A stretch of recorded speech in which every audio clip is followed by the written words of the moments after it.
Good afternoon, ladies and gentlemen. I hope that you've all finished talking to your neighbours and covered every subject you want to, because you're now going to have to shut up for the next 20 minutes and listen to me, which I hope you may enjoy just a little bit, although I will not be better company than your neighbours. So, I'm here to do the wrap-up for the Charleston. Let the good times roll. Well, we spent the whole week having the good times roll. I hope you all managed to stay awake for the next 20 minutes. It's been a busy week, hasn't it? Really absolutely full of things. My name is Derek Law. I'm an Emeritus Professor at the University of Strathclyde in Glasgow. And I thought I'd begin by explaining. Some of you may have guessed I'm Scottish. I know the accent is a little bit of a giveaway, but I thought I might begin by explaining the tartan of my kilt. My name is Law, as I said, but the tartan of my kilt is the Buchanan tartan, which is one of the ancient tartans. Like most of the ancient tartans, it comes in several shades, as it says on this slide. There's the weathered tartan, the hunting tartan, which you wear when you're a teenager. There's the weathered tartan, which you wear when you're middle-aged, but I've now just had to move to the ancient tartan. So my tartan is the ancient Buchanan. Now, the reason that my name is Law, but my tartan is Buchanan, is because the part of Scotland I come from on the east coast, you always wear your mother's tartan. It's just one of the rules. And the reason you always wear your mother's tartan is because you can always be sure who your mother is, but you can never actually be quite sure. If you think about that for a second, you're actually insulting both of your parents equally. So, anyway. My job is just to talk a little about the conference, what's been going on, why people come here, what we do, what the sessions have been like, how we've enjoyed them. And one of the things that's been really great this time is the whole Hoover app and the way that started, because it meant we could actually start the conference some weeks ago. And it's wonderful to me, the way in which that social media allowed people to interact, the way groups began to get together and form long before the conference, and how it simply built the excitement. So it was almost like a pre-conference, having that Hoover app there the whole time. And I think that's been a great invention, a great addition to the conference. One of the things I like to do on the first day is to go around the exhibition, just talking to the exhibitors and talking to everybody, to find out why people keep coming to Charleston. What's the attraction of Charleston over other conferences? And one of the first things that was said to me was that it's about equality. And it's equality in one sense. So on day one, we have the exhibition. And like every conference, to some extent, the exhibition is a sideshow. It's a lovely one. You get to meet nice people, but it's kind of a sideshow. But then from day two, all of the exhibitors, all of the vendors become delegates, and we're equal.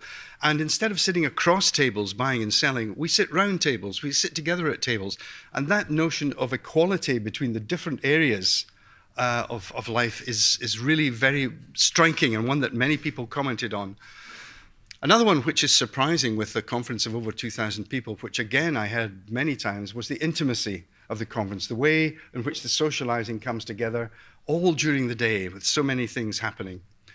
Learning, somebody said they went away with their brain stuffed last year, and that's what happened. You go away with your brain stuffed. So many new things, new ideas, new concepts, new things to deal with. And then the two good ones, meeting old friends. And at my stage, they definitely are old friends. But meeting old friends, and more importantly, perhaps, making new friends, meeting people with similar interests, similar habits, similar likenesses. And one that I find embarrassing too a little is learning new acronyms. I was actually in two sessions where two people had the courage to stand up and say, "Can you explain what the letters SSP mean?" Because they didn't want to be ignorant about what was happening, but they felt it was the sort of environment where you can ask what a lot of people might think is a stupid question, but it's not. It's a sensible question, then you know what's going on. So learning new acronyms. So these are the professional reasons. Excuse me just a second, where's it going? These are the professional reasons for coming to Charleston. But there are also all sorts of personal reasons that people have. Bear with me just a second. There are all sorts of personal reasons people come to Charleston. And I got some lovely quotes from people. A week of gluttony. Now, sit there and tell me that's not true. Somebody else gave me a one-word answer. Oysters. I can agree with that. And then one I can empathize with, a week's vacation without my kids. Yeah. Socializing. One of the things that struck me too is, again, using the Hoover app is the way in which so many groups are able to come together. So the groups I only pick a few at random, the morning run group, the watching English soccer and the pub group, even if they watch one of the worst football teams, Arsenal, can't help that. The knitting group, hey, I'm a West Ham man, that's niche knowledge. And then wonderful things like the musical. Did anybody get to go to the musical? Yeah, wasn't it wonderful? So Heather Staines, thank you for that. The Andrew Lloyd Webber of Charleston. We have to do that again next year. And then the other thing which we come for, many people mentioned, is the weather. Now, I come from Scotland, and the idea of sunshine in November, in fact, the idea of sunshine, but the idea of sunshine in November is quite amazing. And Charleston, I love for one particular reason, and that's because it's the only conference I go to, certainly in November, where on some of the vendor stands, they give you sun specs. And you actually need them. It's not a joke. I love that. So those are the personal reasons for coming to Charleston. Charleston is a huge conference. You can't attend it all, although later on you can attend some of it online and later perhaps on YouTube. 605 speakers, 605 opportunities to learn new things, 112 sessions in those 4 days. And off-program sessions, all the unofficial meets that we've had. Now, I've claimed the number as 283 because those of you who are nerds like me will work out that means the total is exactly 1,000. I have no idea how many off-program sessions there were, but it's one of the great things about Charleston, how many little meets and things are going on the side. It's a huge and wonderful conference. And it's unusual, I think, again, like so many conferences, you actually have to decide what you want to do. I've spent most of my professional career going to conferences where there's a program and I'm told what to do and what I have to sit on. But in Charleston, you make positive choices of the things you want to do. And what Charleston has taught, and again, it was reinforced completely this year, it's always been about, is future-proofing, learning about the future, finding out what's going to happen.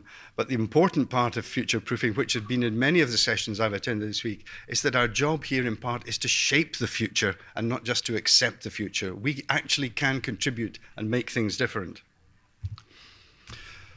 Next, I want to congratulate prize winners. There are some Charleston prize winners which have been handed out, and I'd like you to join me in congratulating them. Winner of the best design, Paratex Bird. Winner of the most impactful, the Coherent Digital, and the Hillary Ngwenu Archive, and the winner of the best new product, again, Paratext Bird. They really have done an astonishing job, and please join me in congratulating them on their efforts.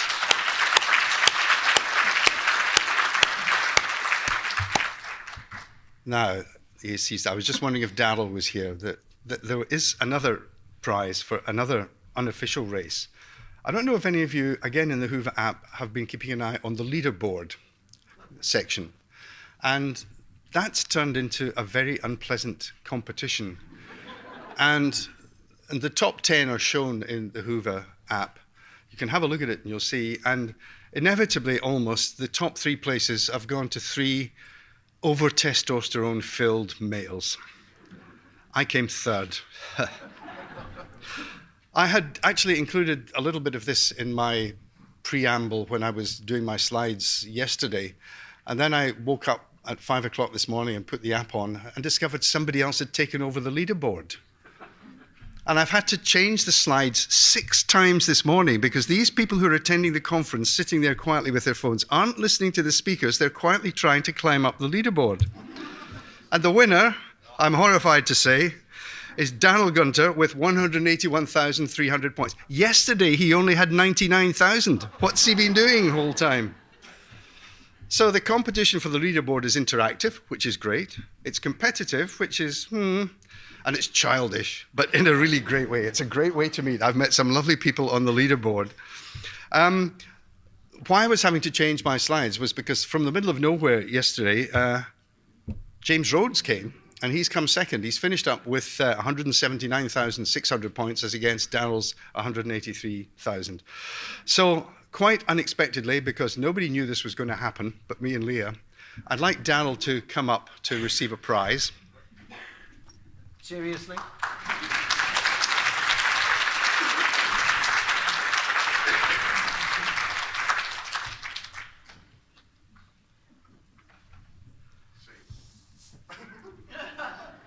Daryl is being awarded the first ever Swamp Fox prize for winning the leaderboard contest. Wow. And for avoiding the conference and spending so much time on his phone. Hey.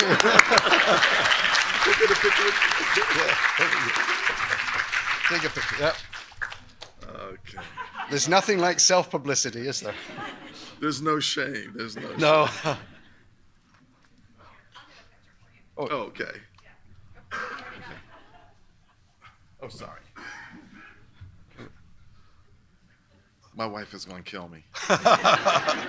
She said, that's all you did when you were in Charleston for 4 days? Actually, if you're not careful, James Rhodes might kill you.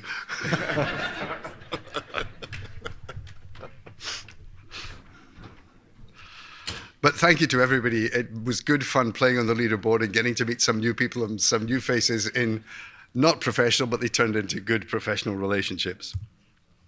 Okay, more seriously. Some of the themes that have struck me that came out this week, the kind of standard things are new products from old companies, there are new companies with new products, new tools to aid access, new forms of data. And then one of the other joys of Charleston, again, is the sheer range of types of meetings that we have. There are learning sessions, debating sessions, group work sessions, interdisciplinary sessions, water cooler sessions, and musicals, and it's all there. And the sort of themes that have come up, one very noticeable one for me this year was equity of class, race, and gender in all sorts of aspects, whether it's from recruitment through to data and collections. But also as I'd mentioned earlier, that equity of the profession, or the professions who are here.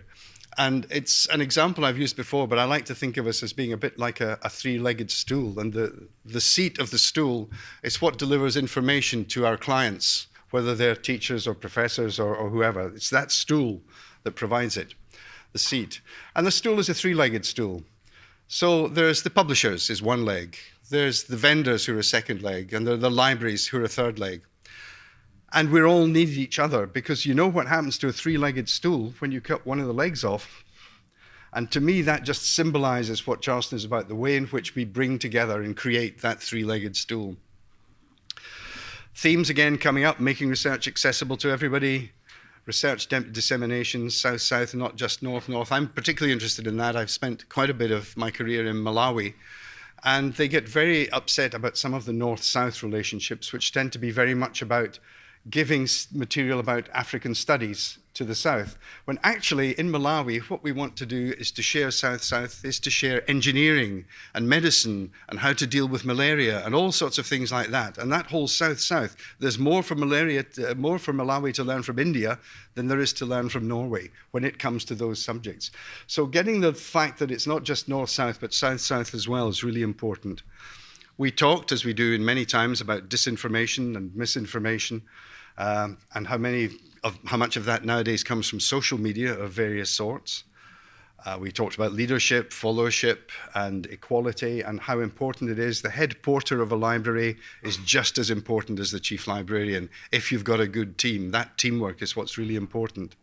Lots about open access, and lots about policy. And again, I love the sheer range of the policy from the very high level to the very low level. And then a lot about AI, which I will be coming on to. Many views about AI, and I'll share some of them later, but also very importantly, the one about fighting censorship. And I wanted now to go on and talk a little about one or two of the sessions that I'd attended. And one of them was about banned books and the role of librarians and archivists. And if you don't know it, can I wholeheartedly recommend Richard Ovenden's book, Burning the Books, A History of Knowledge Under Attack. He's Bodley's librarian, and he wrote a book about this. And just amazingly for a librarian writing a book, the book is a multiple prize winner. It's won things like the Sunday Times Prize of the Year for Best Book, competing against all sorts of professional academics and historians and really big names. But Richard's book about burning the books has won those prizes, and well worth reading. The other thing that I found interesting about this, while it is important, it's in no sense a new issue. It's been going on for almost since the dawn of time. And I just picked two issues that I was aware of, because I've spent a bit of time in Florence as well. And they're very much familiar. That's where Savonarola lived. And of course, he burned the books in Florence famously during the Renaissance. He was very settled about who was allowed to write what books, and the books were burned. But the tables were turned when he himself was burned on the fire because he'd got it wrong. So nothing is fixed. You can actually turn things round. But my favorite one, which I experienced, was the Chinese missionary records in Shanghai during the Cultural Revolution. And the people who were there, the missionaries who were there, could see the Cultural Revolution was coming, and they knew what was going to happen to all their records and all the history of what they'd achieved and done in China. So they went to the local cricket club, and they tore down the plastered walls. They put the archive records on the walls and put wood over them and then plastered over the records. And they didn't tell anybody. And they didn't know whether it would be 5 years, 50 years, or 500 years, but they knew at some point the wall would come down again and the archives would be restored. What people did with the records wasn't their concern. The important thing was to ensure that the records remained so that people could use them. So that story of burning books, censoring books, all of that sort of thing is not new, but it remains important and critical to what we do, that we deal with this. And if there's anybody we can burn, I'm up for that. Then I wanted to talk about AI and ChatGPT, or artificial intelligence giving part truth, as I like to think of it. One of the issues, I've had a lot of people talking about the need to get into different languages and things with AI, but one of the things that worries me, certainly coming from Scotland, from the UK, is how monocultural it is. There's only ever been, according to ChatGPT, there's only ever been one civil war. Well, we've had about 3 in Scotland and another 4 in England, and most countries in the world at one time or another have had civil wars. There's only one Declaration of Independence. Probably the biggest mistake Scotland ever made was that we did have the first Declaration of Independence in 1320, which is about, 500 years before you did? But we made one big mistake. We didn't copyright it. But the one I find even more bizarre when I'm asking ChatGPT questions from Scotland, and it knows where I am, it considers there's only one sport, baseball. Now, the number of people who play baseball in Scotland but that's the answers they still give me. And they use very limited sources. I found when some of the questions I was asking them, I'll come on to the question in a minute or two, they only use Facebook, Wikipedia, and Merriam-Webster. Now these are extensive resources, but it's not exactly the broadest range. Anyway, when I was doing this, and I was a bit worried about AI and ChatGPT, I decided that I would ask a question of it and see what answer came up. And being truly modest, are there any important people called Derek Law? And this is the answer I got. I found a few people named Derek Law, but I'm not sure if they're important. Here are some. Now look at that list of names. 1, 2, 3, 4, 5 names. Only one of them is called Derek. So the answer it's giving me is not the question I asked. Derek, Dennis, Evander, Don, and they're almost all American. And as I said, the sporting monoculturalism, the first answer is a baseball player. Okay, so that didn't work. It helped, so I tried again. Are there any other people named Derek Law? I found a few people named Derek Law on Facebook, but I couldn't find any other notable person with this name. If you have anybody specific in mind, please let me know. And again, this is where, if you're not on Facebook, you might as well not exist. But I had final success because I said, what about librarians named Derek Law?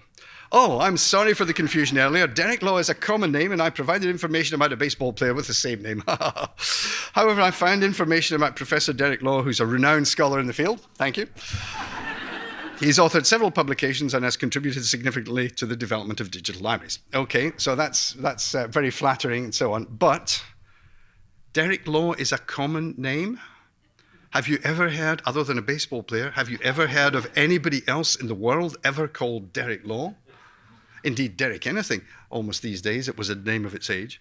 And he has authored several publications. Well, the definition of several is 167. Now, it's true that 165 of these are a load of rubbish, but there are 2 valuable ones. But the way in which it uses language, and selectively uses language, I found very frustrating. So I'm not trying to say that the AI is not going to happen. It clearly is. It is important. Just that it has a long way to go. And then going back to what we were saying, or what I was saying at the beginning, shaping the future and shaping the sort of information that's there is important. And I genuinely believe that one of the neglected areas is that monocultural approach. There are many cultures in the world. Then I sometimes have a little bit of trouble with American accents, and I went to this session which I thought was a movie called Trainspotting, but it turned out it was Trend Spotting.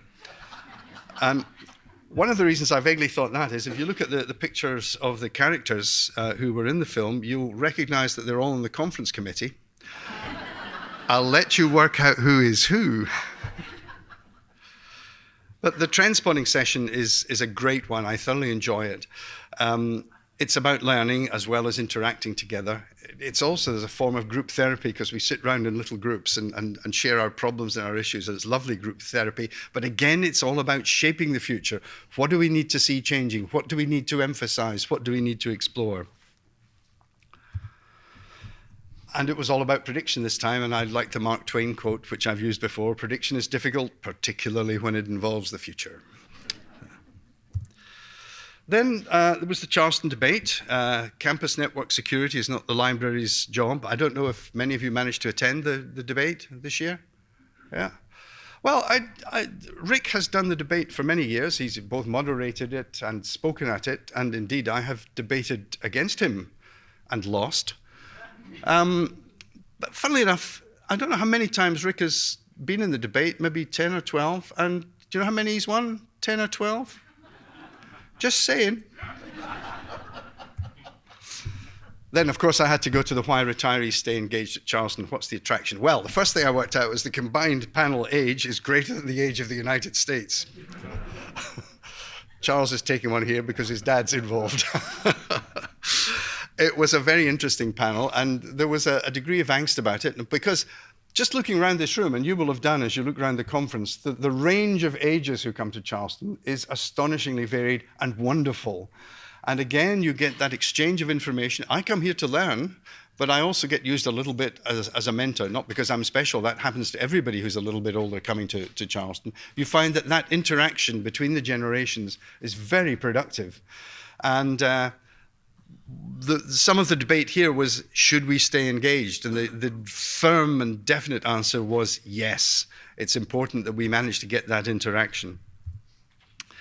Then, possibly the most outstanding lecture of the week. I don't know what other people thought. James Daunt's lecture was absolutely fantastic, I thought. Sometimes when I'm doing this, I use a quote from the speaker's talk. But this is something he talked about. But I actually found this quote in the Times newspaper when I was doing a little bit of research. And it's wonderful. He stood up to Amazon and saved our bookshops. And that's from an article in the Times newspaper in London.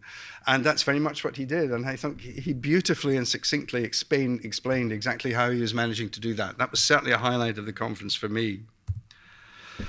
And one bit of advice, I don't know how many of you have been to London, but if you're going again or if you go back, don't bother going to see Sherlock Holmes' place in 221B Baker Street. Go round the corner to Daunt's bookshop. It is, as this picture I hope demonstrates a little, it's like a cathedral or something. It is the most astonishing shop in London and absolutely worth visiting, much more than 221 Baker Street.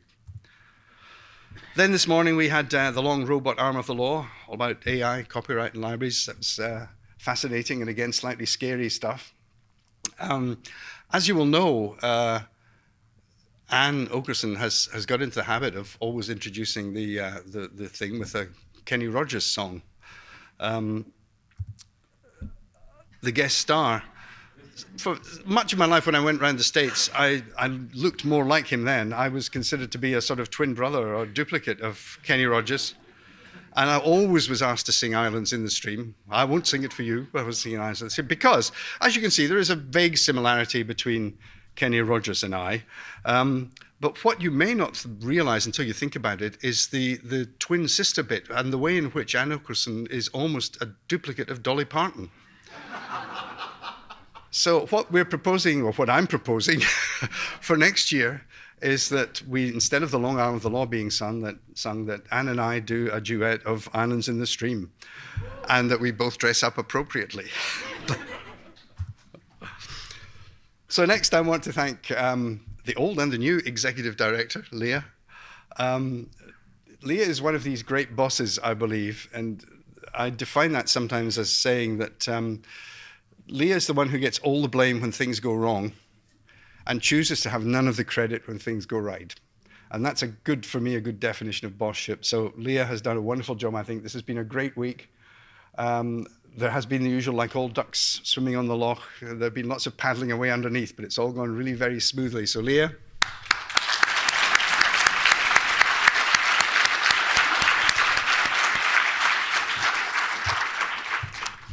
But I also wanted to thank everybody else. Well, first of all, those of you who are here, I'm going to applaud you, not the other way around. The sponsors, the speakers, the attendees, over 2,000. Charleston, in the time I've been coming, has become much more international conference. 421 international attendees from 33 countries. That's really pretty good. That's a high proportion of the numbers who are there, and it makes it, again, that bit more extensive and interesting. And also 563 first-timers.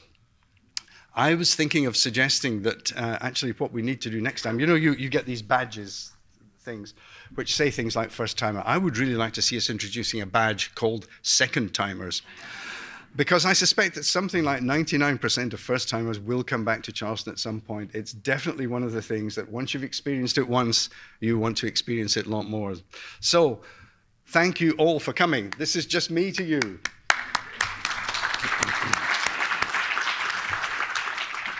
But the other ones who I wanted to thank are everybody we take for granted, and there's some of them in the room just now, the behind-the-scenes team who actually do all the work. The registration team, up at the desk, we all saw them Monday, Tuesday morning, and don't remember many of them, I suspect. But I wanted particularly to mention Shirley Davidson, who's not here today, I don't think.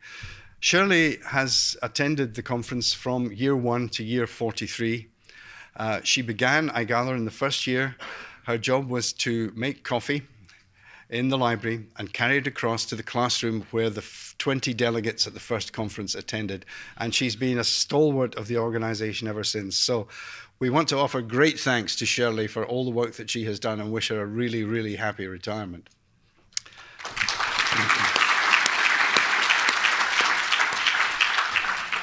But the other ones we never get to know, and we never even get to know the names. The kitchen staff, isn't that lovely food that we get? The drink servers, mainly the ones who give you the second and third drink and not just the first one. The shuttle drivers, that amazing service that runs day and night, and they're so charming and so nice. The IT crew, these guys up at the back here, sitting quietly.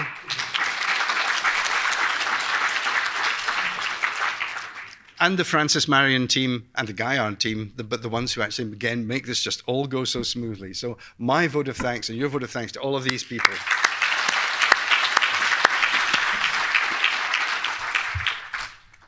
But of course, there's one other name that we can't omit. The lady herself, Katina Strauch, the wheelchair-ston lady. She's the founder and still the inspiration to us all, the one who made this all happen and has made sure it grew and expanded, and who is actually a wonderful inspiration to all of us. I'm not sure how many of you have met Katina, but those of us who have feel so privileged to have done so. Katina, thank you.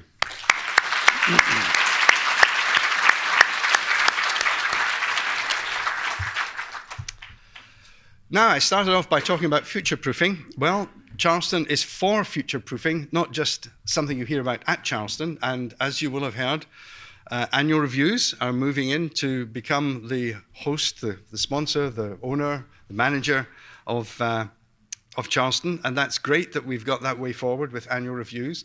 I personally am a little upset because I've been doing the wrap-up for some time now. And I've been doing an annual review for some time now, so finding out that there's going to be a new annual review is, I think, possibly a personal hint to me. The only thing I can say is with great cleverness, you may or may not know that the old annual review is Glaswegian, and the new Robert Gallagher is also Glaswegian. So whether you like it or not, you're stuck with the Scots for the annual review. So, all I can say to finish is, let the good times keep rolling under the new management, let the good times roll with annual reviews, and here's to 2024, and I look forward to seeing almost all of you again then. Thank you.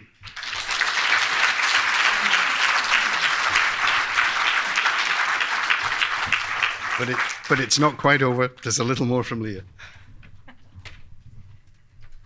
Thank you so much, Derek, for that the closing remarks. I always look forward to this every year. Another tradition that we have at the closing session is to do a round of poll questions. We've called it the Poll-a-Palooza in the past, so we've got a slightly shortened version of that today, but we do want to get your input and ask some questions of you. And if I can do this right, let's see here. Activate and present. So there we go. So you can join on your mobile devices by going to the website that's listed there or scan the QR code. You can do it by text, but it's easier for me to go to the website pollev.com/CHSCONF. And then you can join the poll, and we'll do a couple of little interactive questions here for the audience. So that's pollev.com/CHSCONF. Or I think I was messing up the QR code earlier. Sorry, there's a QR code you can take a picture of. And Derek is going to provide commentary and humor on the poll results as they come in. Thank you. I know there have to be more. Okay, there's publishers jumping up a little bit.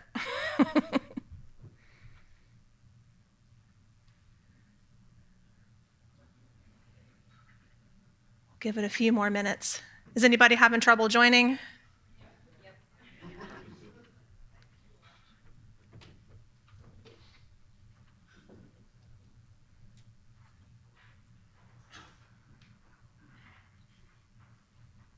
Looks like next year we should perhaps introduce a training course on how to do this.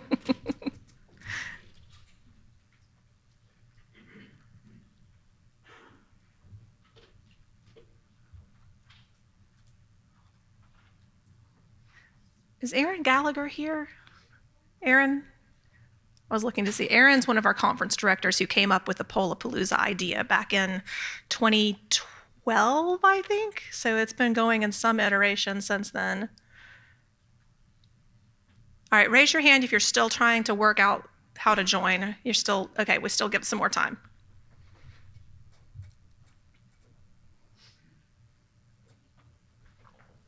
I picked an easy question to start with.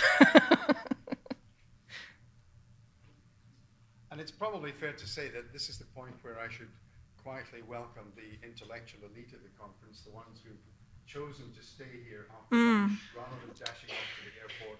Yes, thank you for staying. This is clearly the height, the acme, the top of those who are here at the conference. The real committed, Absolutely. diehard attendees, yes. All right. Well, I think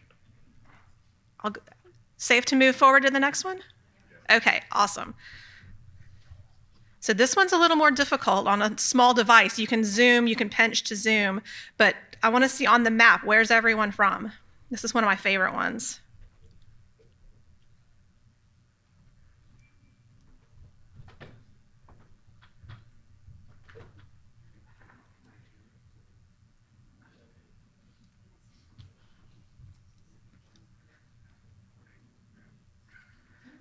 Next year, we should offer an award of some kind for the person who traveled the furthest to get here.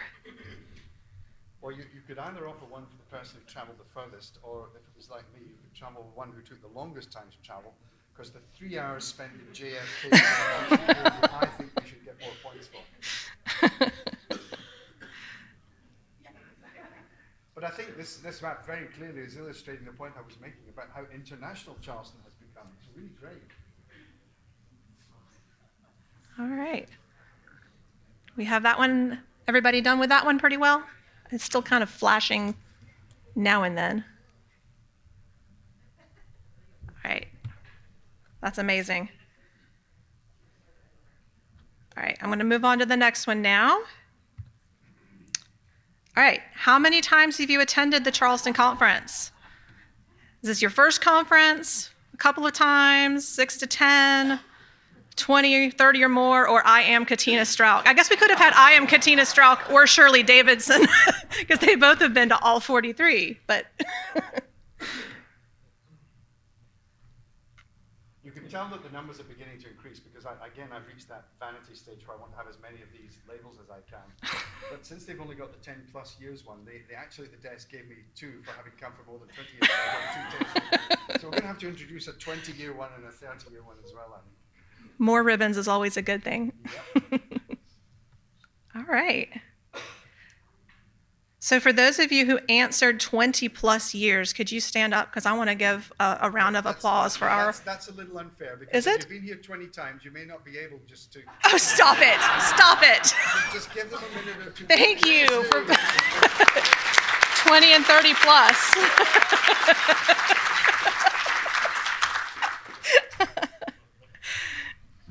Okay, now, fun question. What's the best meal that you had while you were here? Not counting today's lunch.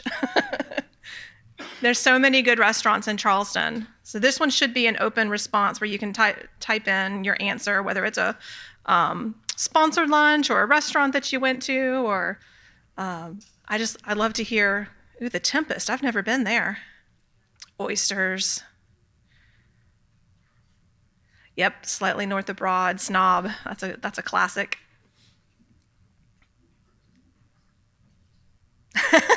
Convenience store pizza. That's a classic. When you're too tired for anything else, you can always walk down to the store there and grab something. I almost agree with that, except I would have said cheap convenience store wine. Oh, Church and Union's another good one. And shrimp and grits is my favorite. Always a good one. There's some good things that I've never even heard of here. So we'll have to keep a list of all these things and put recommendations out for attendees next year. Oh, I heard good things about sorghum and salt too. That was on our dine around list. Anybody here go to the dine arounds? Yeah? Yeah? I heard about that. I'm sorry. I hope the meal was good, but there was a problem with splitting the checks for the dine around attendees there. They were being difficult. All right. Well, I think I'm going to move on. These are all wonderful meals. Caviar and bananas is great. Rue de Jean. All right, we'll move on to the next one. How did you like the Whova app? This is the first time that we've used it this year. We've gone through several iterations of different types of apps. I personally liked it, so I'm just interested to see. It's mostly good. Daryl's not allowed to put more than one step. The Swamp Fox Award winner down there. I think, as I was saying earlier, what I really liked was the way it allowed you to begin interacting before the conference. It's helpful during the conference as well. The number of free iPhones I got from messages that came around saying there was an iPhone at reception. But there was that ability to interact before the conference I really liked. All right. Okay, what was your favorite session this year? This is another free entry, and you should be able to upvote and downvote, I think, on this one. There's like a thumbs up, thumbs down option, but let's not do any thumbs downs. That's not allowed. We can do thumbs ups. I can understand this because I put that question in, and quite clearly everybody was waiting for my session before they voted.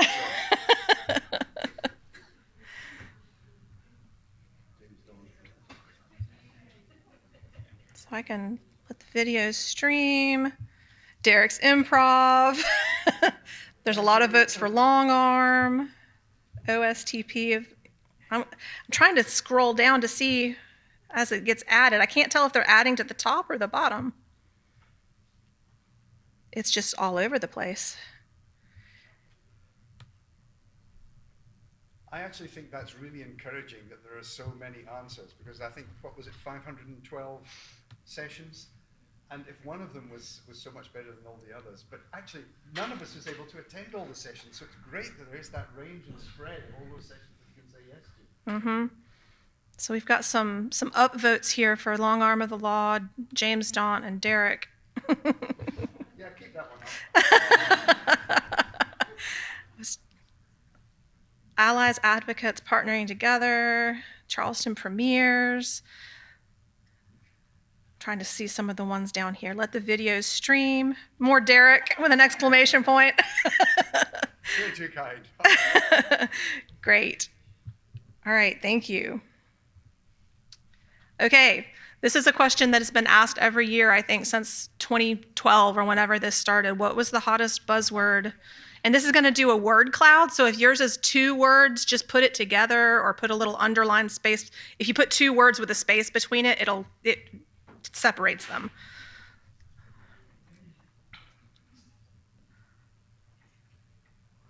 Oh, I like this. Grits. This one always reminds you of the knitting group. Sit in the putting it together. I like that. Coopetition. Yeah, that was a good That's one. an interesting one. Transformative, research integrity, access, generative AI, large language models, responsible AI. Oh, it looks like it is keeping the words together. The last few times I've used it, it separates it out strangely. S2O's on there a couple of times, CDL, As you know, band book. some of the big dictionaries add new words every year. They have a little bit about it. And I'm not sure whether it's Oxford, but one of the English dictionaries has just announced that its word of the year is AI. So AI is front and center here. Freedom, banned books, community. But remember, it also stands for artificial ignorance, not just artificial. All right, privacy. Katina made it up there.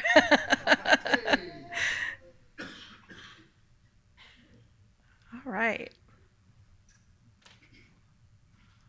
I think that's, well, there's still more coming in, but we'll move on to the next one. Let's see here if I can push the right button. All right, how much will AI change our industry? I put the next 5 years, but it could be the next 5 months.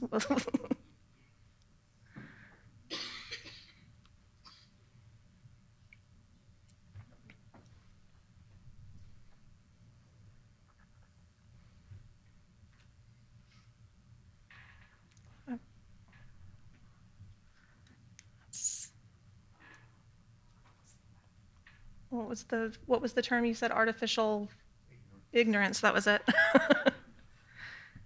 I don't think that changes a bad thing. I've never forgotten when I got my first job at the University of St Andrews.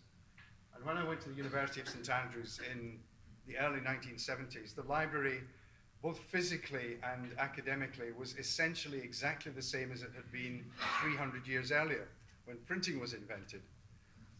In the period from 1970 to 2000, the change in those 30 years, little things like computing arriving, the internet arriving.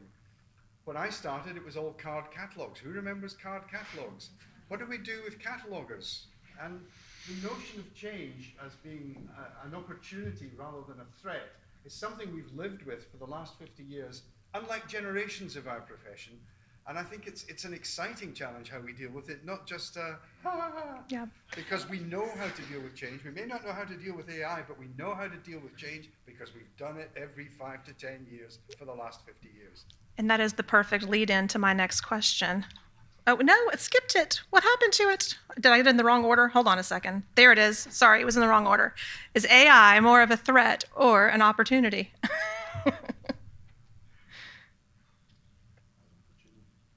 Mm-hmm.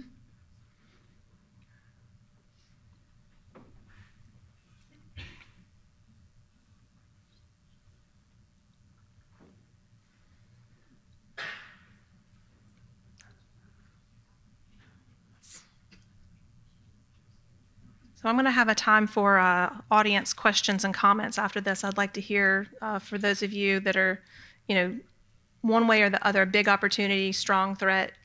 We maybe get some comments on that. Explain your answer later. How about it's things like you could close the library Thursday lunchtime and leave it to the robots over the weekend? Is that an opportunity? All right. Well, since I was out of order, I'm going to go back. All right. So open answers on open access. Last year,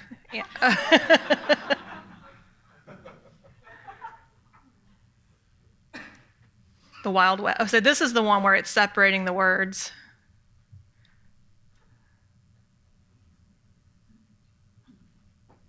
That's a great word, gnarly.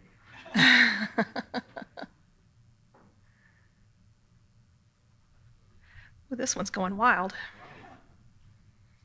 Opportunity, complicated, inevitable, unsustainable, mainstream, getting closer, not really open, hyphenating, that's good. coming quickly. So complex, complicated, open, opportunity are the largest words there. I saw Wild West.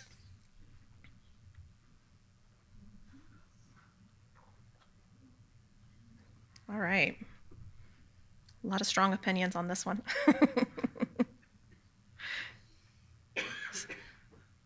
Okay. Well, I'm going to move on. Skip. And okay. So what do you think will be, looking into our future-proofing, trend forecasting, what do you think will be the hottest topic of Charleston 2024? AI again, open access, parchment, maybe papyrus, disinformation, censorship.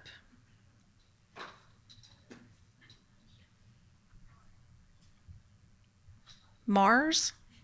I need some clarification. Election. Yeah, we did move the conference forward a week next year to not interfere with the election next year. So make sure to check your dates before you book your hotel room when you leave. A lot of people do that. They'll check out this year and say, book me for next year. Elsevier Springer, print archives, semantic search, robots, blockchain,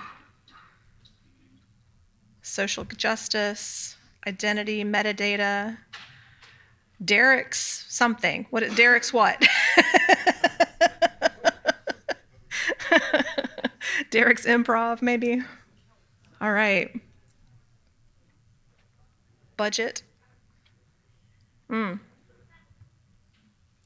Okay, so will you be implementing any programs or adjusting existing programs at your library or your organization based on things that you've learned here this week? I'm always happy to see that people are taking home and able to use practical information that they've picked up this week.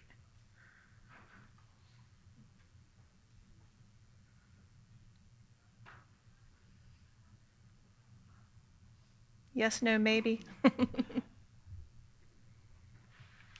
It's about 52% yes, or it is 50, dropped. All right.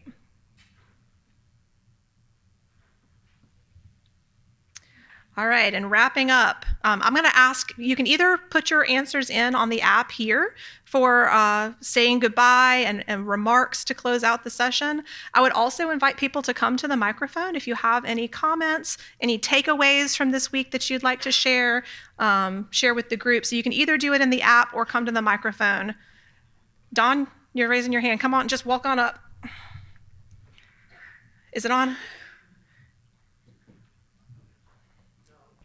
Oh, they're working on it. There we go. I don't know where this quote came from, but I thought it was pretty good. Artificial intelligence is better than no intelligence at all. And for those that don't know, this is Don Hawkins. He's our conference blogger. So thank you to Don for writing reports of sessions this week.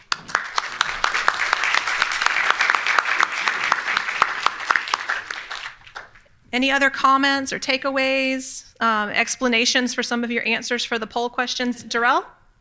I don't need a microphone. I just want to thank Leah, Tina, and your team. I was here after COVID, and the crowd was small, but I just want to thank everyone for supporting Leah and Tina. This is the world's best conference for our industry. Thank you. Thank you so much.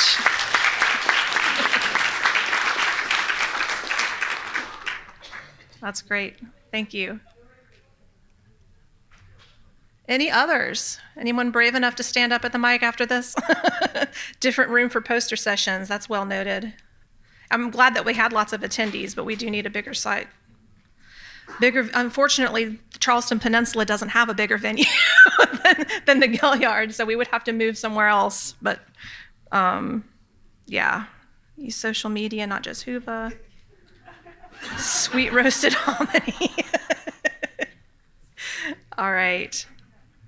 Well, any closing words from Derek or Katina? Would you like to say anything? We can bring a mic over. No? All right, you heard it from the lady herself. If there's no further remarks or comments, see you next year. Thank you all for coming, and safe travels home.